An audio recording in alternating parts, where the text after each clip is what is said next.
Um,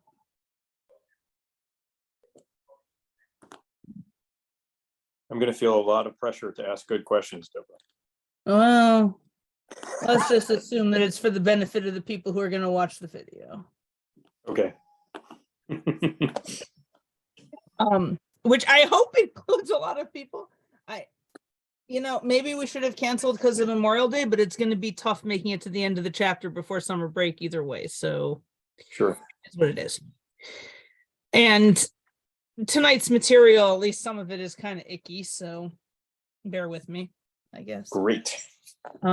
So what often happens as you get to the end of a chapter or to the end of a masechet is that you get a sort of a miscellaneous things that don't really fit anywhere, but they have to go somewhere collection, which often includes a lot of like non-legal material.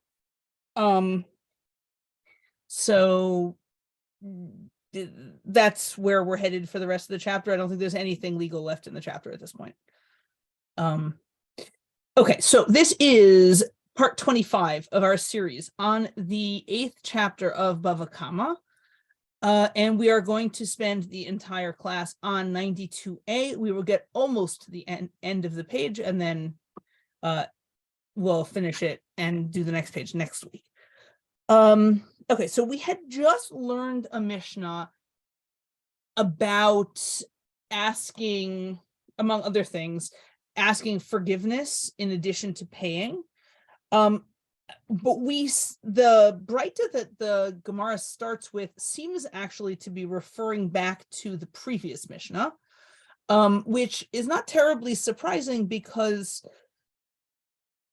the Gemara, for most of the history of the existence of the Gemara was only divided into chapters, and it sort of followed the Mishnah more or less in order from beginning of the chapter to the end of the chapter, but the division into paragraphs wasn't solid until later, until after the printing press. In the Gemara, the manuscripts that are just Mishnah do have the Mishnah divided into paragraphs, but manuscripts of Gemara tend to put the whole chapter of Mishnah at the beginning of the chapter and then the whole chapter of Gemara. And so you get stylistic things like this where we seem to be referring backwards in the Mishnah.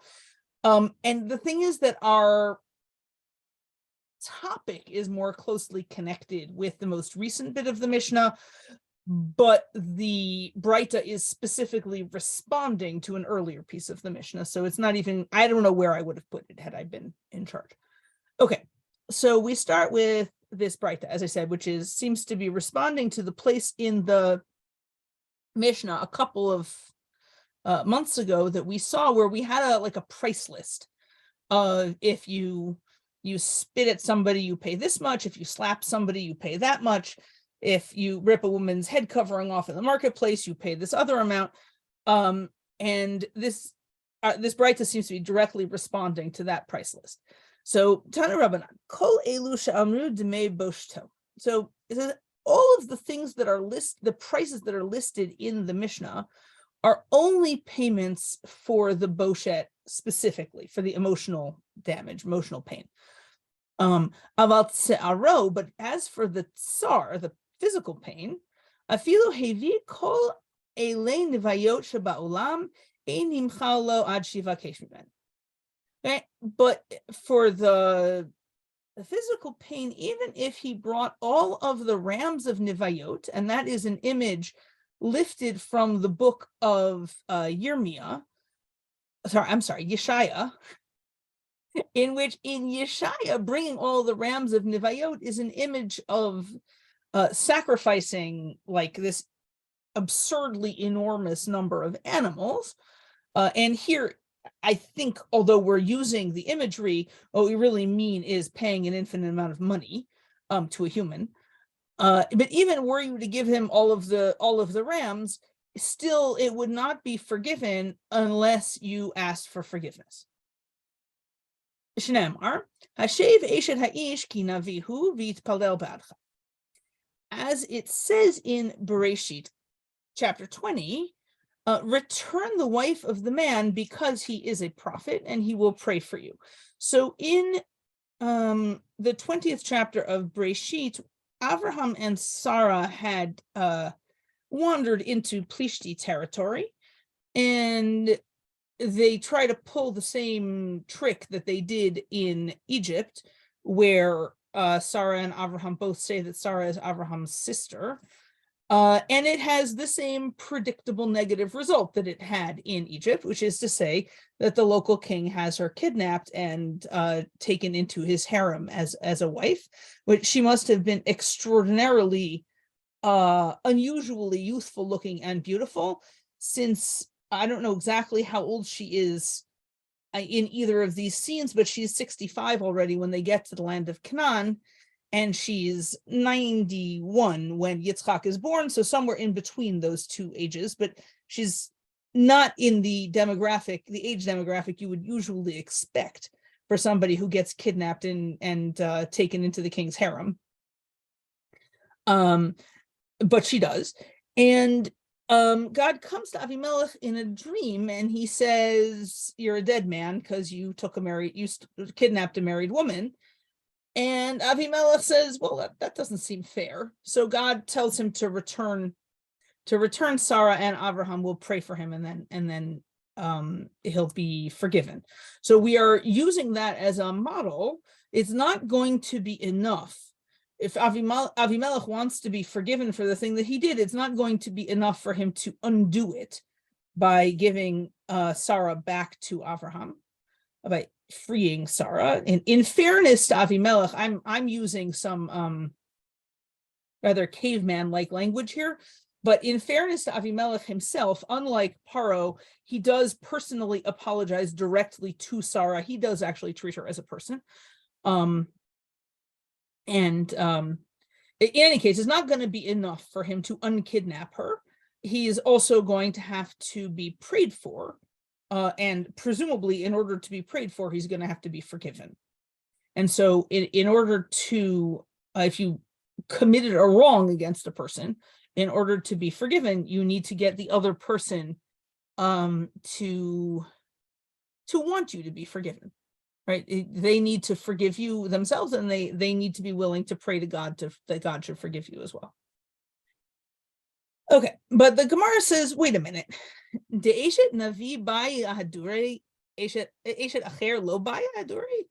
a minute. If a woman is the wife of a prophet, then you should return her. But if she wasn't wife of a prophet, if she was the wife of an ordinary man, then that would be okay, and he wouldn't have to return her. That seems to be absurd. So it's a little weird that the pasuk says, "Return the wife of the man, because he is a prophet." Right? We must have mispunctuated it if we think it says that. Amar Rabbi Shmuel bar Nachmani, Amar Rabbi Yochanan, Hashev eshet ha'ish mikom makom. So Rabbi Shmuel bar Nachmani says in the name of Rabbi Yochanan that we should punctuate it as follows: return the wife of the man, that you do no matter what, and that's a sentence unto itself. Vidka amarta, and as for this other thing that you said, hagoy gam tzadik ta'arog, are you going to kill innocent people? Halohu amar li achotihi. After all, he said she's my sister. Vihi gam hi amra achihu, and she also said, he's my brother, right? So this speech that Avimelech gave to God, defending himself, God is now going to respond to it. So the first thing he says is, you have to return her no matter what. And my response to your defense is as follows: Navihu, he is a prophet.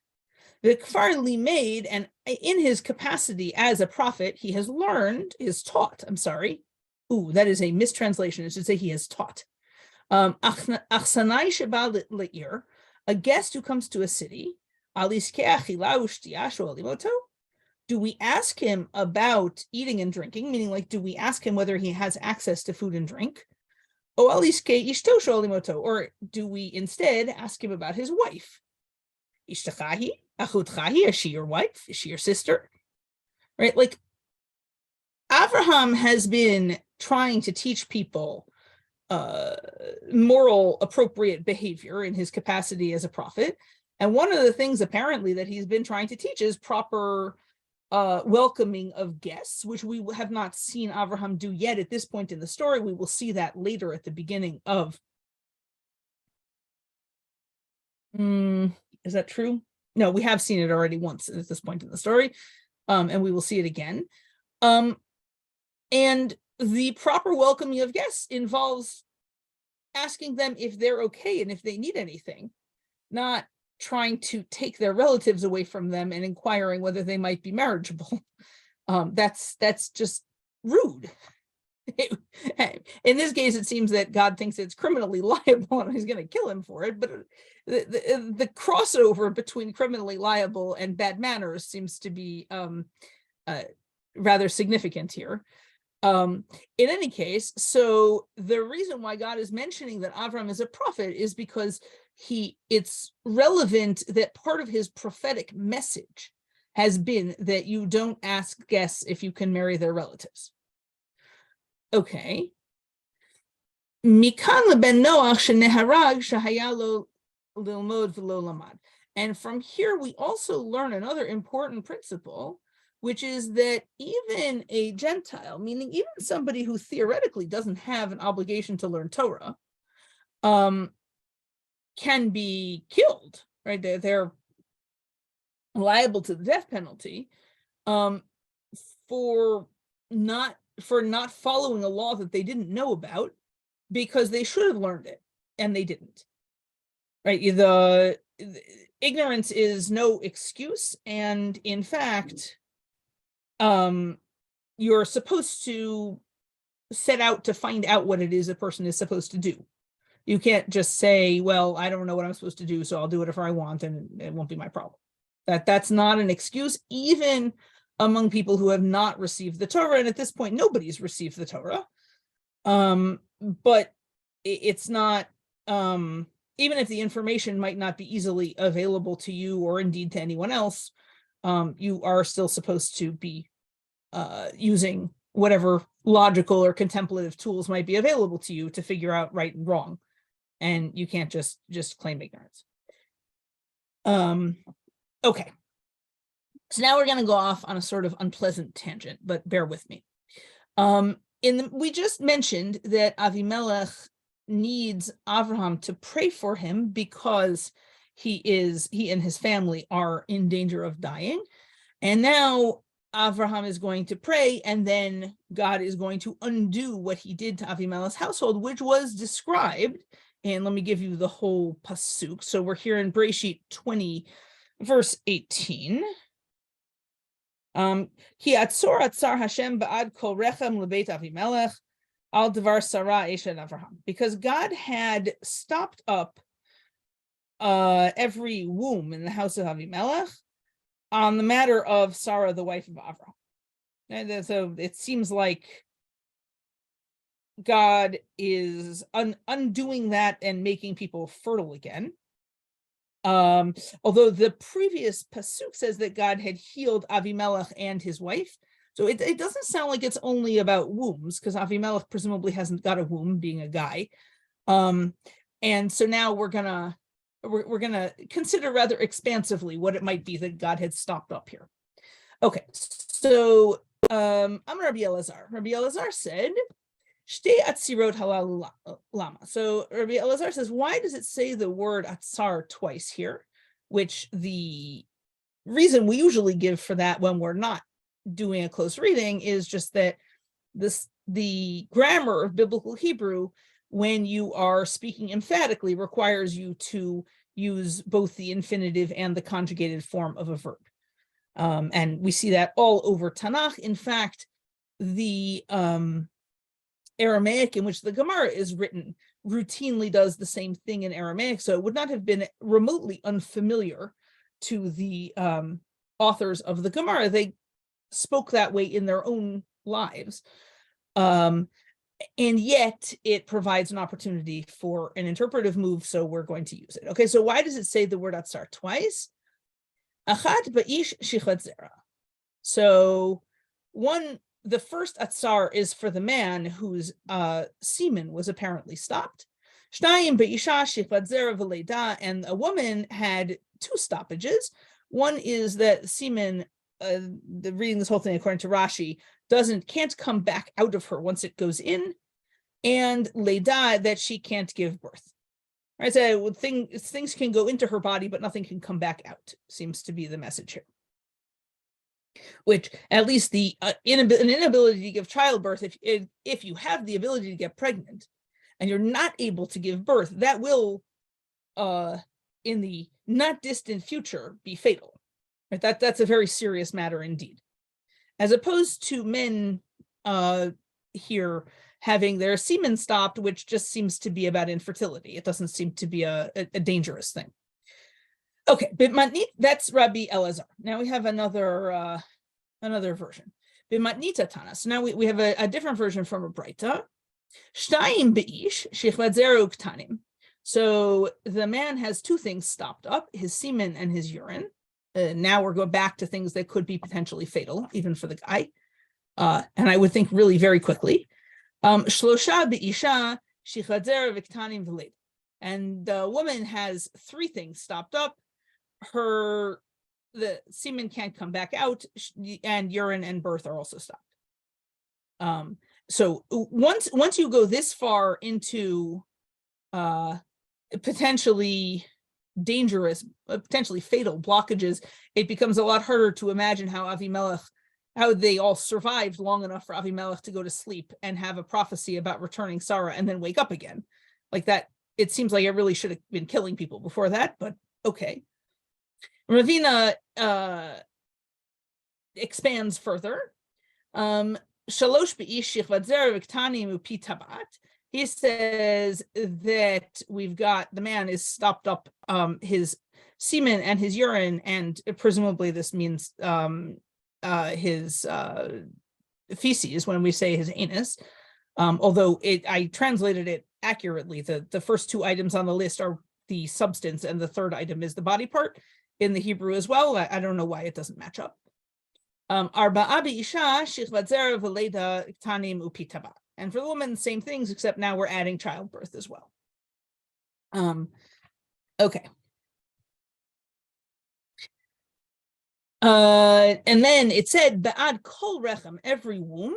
So Amri Debei Rabbi Yanai, the students of the school of Rabbi Yanai, said that means every womb, means afilu tarnagolet shel beit Avimelech lo itila beit zata, that even chickens couldn't lay their eggs. Okay, that is the end of that piece. From here until almost the end of the chapter, so the rest of tonight, I think all of next Monday night, and maybe part of the following class as well, although I don't remember exactly where it ends, is going to be a series of conversations between the same two people, Rava and Rabba Bar Mari. Many of these conversations are of the form, could you give me a proof text for whatever, and then we have a conversation about the proof text. Not all of them are of that form. They're all between the same two people. That seems to be the unifying feature. On a wide variety of different topics. So the thing that unifies them seems to be the people who are talking. But we're going to start out with something which is connected to our topic, and then anything we happen to know these two people said to each other. So Amar le Rava Bar Mari. Minaha milte de Amar Rabbanan. So Rava asks Rabba Bar Mari, what's the source for this thing that the rabbi said? Kol hamivakesh rachamim al chaviro v'hu tzarich lo'oto davar hu na'aneh tchila. Oh yeah, my comma's in the wrong place. Sorry about that. Anyone who prays for his friend and he needs the same thing, he gets answered first.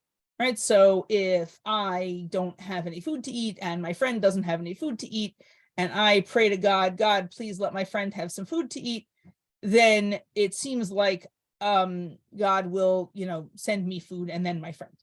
That seems to be the straightforward meaning of what he says. So that's the idea that Rava wants a source for. So Rabba Bar Mari responds, Amar le dichtiv v'Hashem shav et shvut Iyov hitpallo be'ad re'ehu. right? And this is toward the end of the book of Eov, that God returned to Eov all of the things that he needed returned to him, all the things that had been taken away from him, when he, that is Eov, prayed for the benefit of his friend. So that just seems to more or less, I mean, it's a story, it's not prescriptive, but otherwise it seems more or less just to say what Rava asked for. So Rava says back to Rabba Bar Mari, Atamart mehatam, you said that it comes from there, but I say it from here. And Rava, we will see, responds to Rabba Bar Mari quite often with exactly that formula. And it seems like it may be that part of their relationship as teacher and student is that they agree on the outcome, but they are comfortable in the idea that they're going to disagree on the source for where the law comes from, or where the idea comes from. Okay, so Rava gets it from here. Vayitpalel Avraham el haElohim, vayirpal Elohim et Avimelech ve'et ishto ve'am hotav. So God prayed to, Avraham prayed to God, and God healed Avimelech and his wife and his maidservants. Uchtiv, and then it also says 2 psukim later, V'Hashem pakadet Sarah kasher amar. God remembered Sarah like he had said, kasher amar Avraham el Avimelech, like Avraham said about or to Avimelech, right? Not Avraham, not God remembered Sarah like God had said to Sarah and Avraham at the beginning of Parshat Vayera, when God, speaking through the 3 visitors, tells them that they're going to have a child in a year, which is, I think, more frequently how we would read this, he said. But instead, God remembered Sarah because, or through, or when Avraham said, please let Avimelech's family have children again. Okay. Amar le Rava l'Rabba Bar Mari. So Rava again asks Rabba Bar Mari a question. Minaha milte de Amri inshi, bahade hotza laki karva. So Rava asks Rava, where does this saying come from that people say, with the thorn bush is damaged the cabbage, or the cabbage is damaged with the thorn bush, which seems to mean that if you try to rip up weeds in your garden, then you're going to rip up at least some food plants as well. Amarle dichtiv lama tarivu elai kulchem pishatem bi neum Hashem. So in the book of Yirmiyah, God is yelling at Yirmiyah, and he says, why do all of you fight with me? You have sinned against me. And he seems to be speaking not just through Yirmiyah, but also to Yirmiyah. And so we're reading that as that because Yirmiyah happens to be there, happens to be the one delivering the prophecy, he's also getting caught up in the accusation of sin. And in fact, it will be the case when all of Yirmiyah's terrible prophecies come true, that Yirmiyah himself will suffer, same as everybody else does, right? That's what happens when you have a national disaster, national tragedy, is that everybody is included, including the good people. Like, you can't have really a national tragedy that only attacks the bad people, which is kind of the point we're trying to demonstrate here.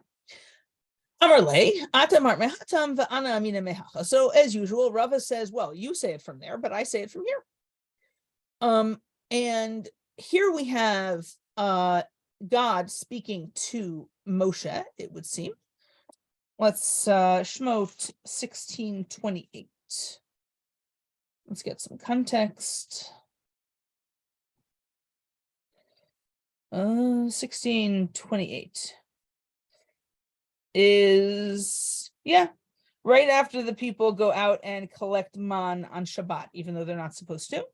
And God says to Moshe, for how long will you refuse to keep my mitzvot and my laws?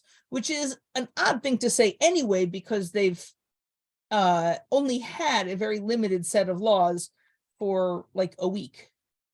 And they don't actually have the Torah yet.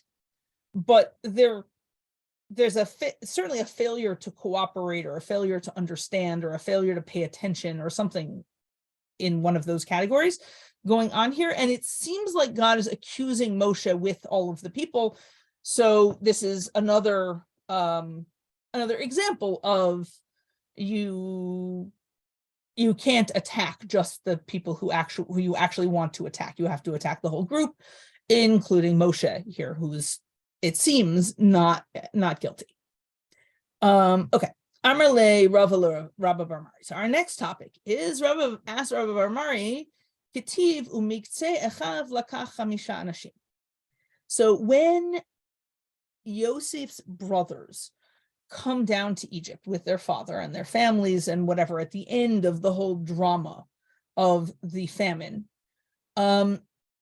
Yosef brings some of his brothers to introduce them to Paro, and it says he took five of his brothers. So Rava wants to know, Man ninu chamisha, which five? So Rabba Bar Mari says back, Hachi amar Rabbi Yochanan otan shehuch belu b'shemot. So Rabbi Yochanan says it's the ones whose names were listed twice. And here you've got to fast forward to the end of the Torah, right? There are two sets of blessings for the tribes in the Torah. One at the end of the book of Breshit, when Yaakov blesses his actual sons. They're not really even tribes yet. They're individual humans. And then there's a poetically similar set of blessings that Moshe gives to whole tribes of people who are descended from those original individuals at the end of Sefer Devarim. We are fast forwarding to Moshe's version here in Devarim 23. There are, at the end of Devarim, there are 6 out of the tribes that are mentioned, right? Shimon is missing, but of the tribes that are mentioned, 6 of them have their name twice in their blessing. Right? It says, Uladan Amar Dan Gur Aryeh, right? And to Dan, he said, Dan is a, right? So Dan's name appears twice. So there are 6 of them who are in that format. And it would seem that 5 of those, Dan, Zvulun, Gad, Asher, and Naphtali, are the ones who are being chosen here.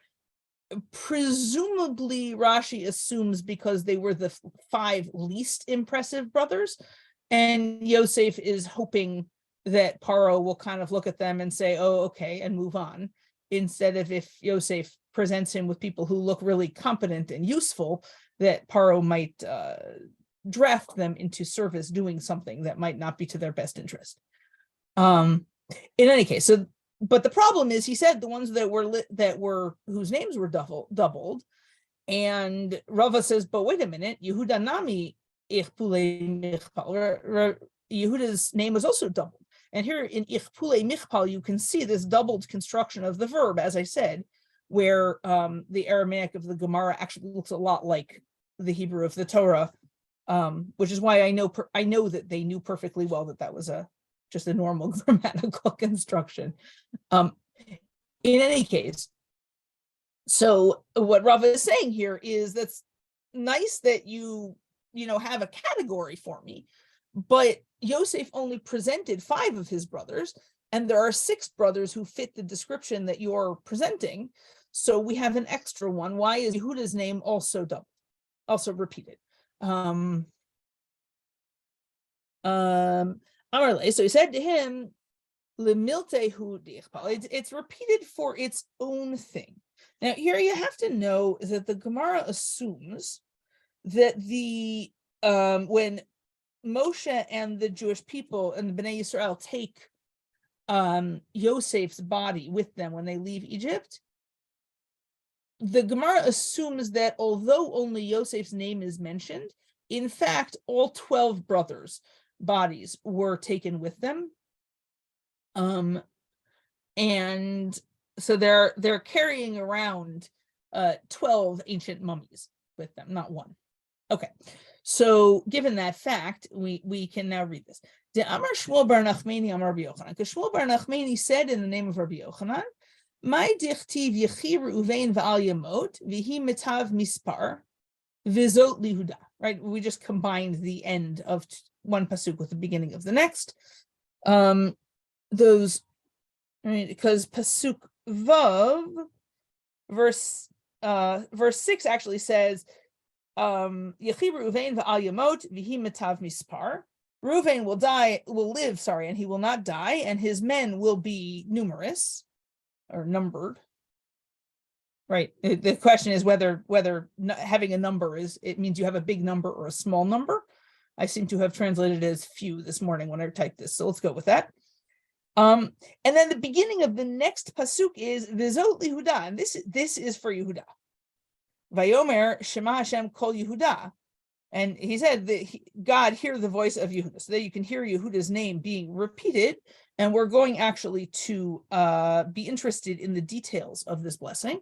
So Shmuel bar Nachmani in the name of Rabbi Yochanan says, what does it mean that the words, and this is for Yehuda, immediately follow the blessing of Reuven? So what it means is, Kolotan arba'im shana shahayu Yisrael b'midbar, hayu atzmotav shel Yehuda megulgalim ba'aron, ad sheba Moshe ubikesh rachamim. So all 40 years that Bnei Yisrael were in the desert, the bones of Yehuda were rolling around in his coffin, in his sarcophagus, more likely, until Moshe came and prayed for him. So it seems like Yehuda's body has disintegrated, despite the fact that he was mummified. He seems to be in pieces, rolling around in his sarcophagus. Amar lefanav. So then here's what Moshe said. He said, Master of the universe, mi garam leReuven sheyodeh Yehuda. So he says, who is it that caused Yehuda to confess? So it caused Reuven to confess. That was Yehuda. So Rashi says that the incident this is referring to is that Reuven, considerably earlier in the Torah, had done whatever it is that he did with Bilhah, with his father's concubine, whether that was actually sleeping with her or whether it was trying to mess with the schedule on which his father slept with his wives. I don't want to get into that, but whatever it is, apparently Reuven didn't admit to whatever it is he did until much later, when Yehuda, at the end of the Yehuda and Tamar incident, and Tamar sends her proof that Yehuda is the father of her twins, and Yehuda looks at this stuff and he says, Tzadka mimeni, she is more innocent than I am. And he, confesses to what he did. At that moment, that apparently inspires Reuven to himself confess and tell the truth about what he did. So now Moshe is saying that, Moshe is saying that because Yehuda inspired Reuven to confess, God should remember them. Miyad Shema Hashem Kol Yehuda. Immediately, it says, God listened to the voice of Yehuda. Again, I apologize. This is the third proofreading error I've found during this class. I'm sorry. I should have been more careful with this morning. It should say, Hashem, Kama, hear the voice of Yehuda. Right? God, Moshe says to God, hear what Yehuda said, and Al Ibre L'Shafa, his body parts, his bones, reattach themselves into a skeleton, because God remembered that Yehuda inspired Reuven to confess, and that merit was enough to put his body back together again, apparently. But that's good for his body, but doesn't help his soul, because lo havu kamaski lemativ to derakia. They still didn't let him into God's yeshiva in heavens. Notice that this means that in Moshe's time, when the Torah has only been given 39, almost 40 years ago, and rabbis haven't been invented yet, God already has a yeshiva in the sky, which we will see in a minute has rabbis learning in it. And so we're definitely reading ourselves backwards into history here. But okay. So that they still won't let Yehuda into the yeshiva. So Moshe keeps praying, and he says, "Vel amo tivienu," and bring him to his people.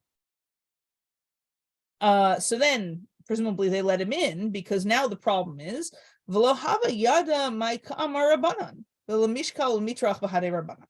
But Yehuda now is been brought, so to speak, into the heavenly yeshiva, but he has no idea what's going on, and he's not able to interact, to participate in the discussions with the other heavenly rabbis. So Moshe keeps talking. He says, Yadav Ravlo, his hands fight for him.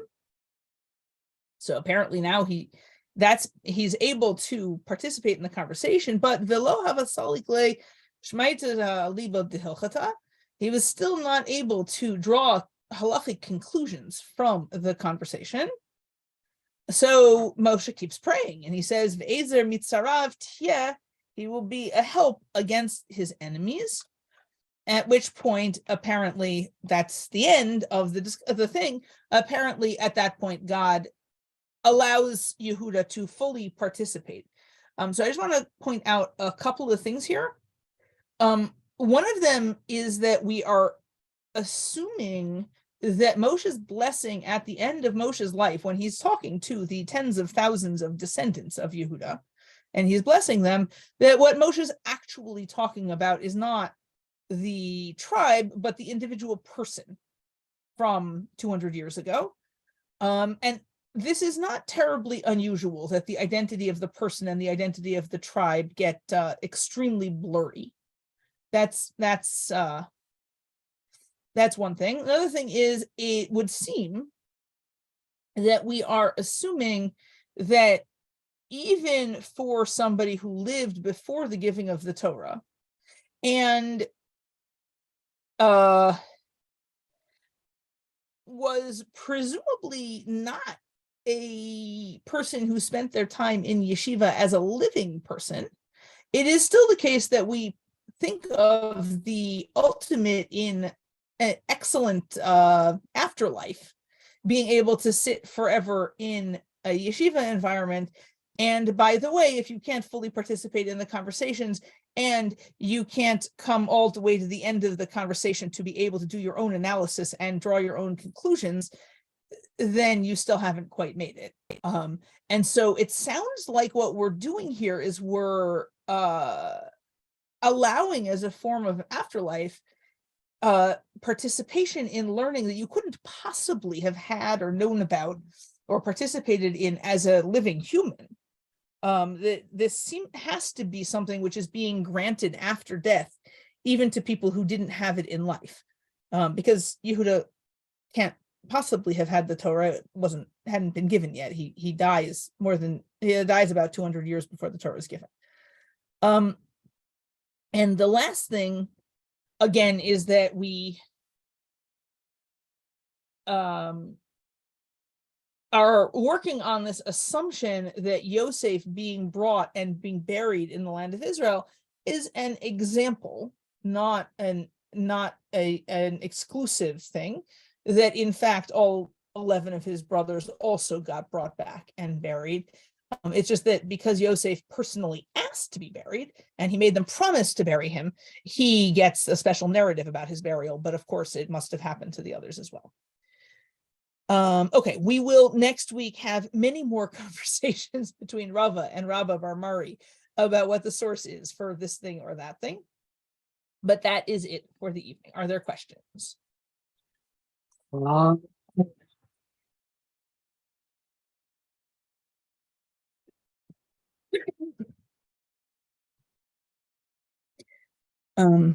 Okay, I want to welcome Stephen and/or Allison, whoever is behind the blank screen. It's good to have you. And I want to ask, now that we have John and Stephen or Allison Do we want to move class next week to 8:30, 8:35, something like that? Would that be late enough for you guys to be able to come after Minion?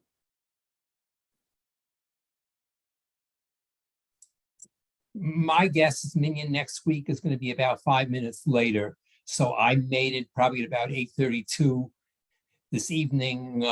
Next week, I would imagine I'm not going to make it until about 8:37, 8:38 or so. So let's say 8:45. Does that sound reasonable? Jerry, Andrew, can you still be here then? Would that work for you? Works for me. Okay, Andrew, how about you? I'm gonna be out of town anyway, so. Okay. All right, Yeah, so let's, yes, Stephen. Our sorry, go schedule ahead. next week is a little too unpredictable at this point to plan around. Okay, Thank you. Thank you for asking. sure. Okay, so I will send an email to Sandy and the rabbi and have them change the shul announcements. And let's try 8:45 next week and see if it works.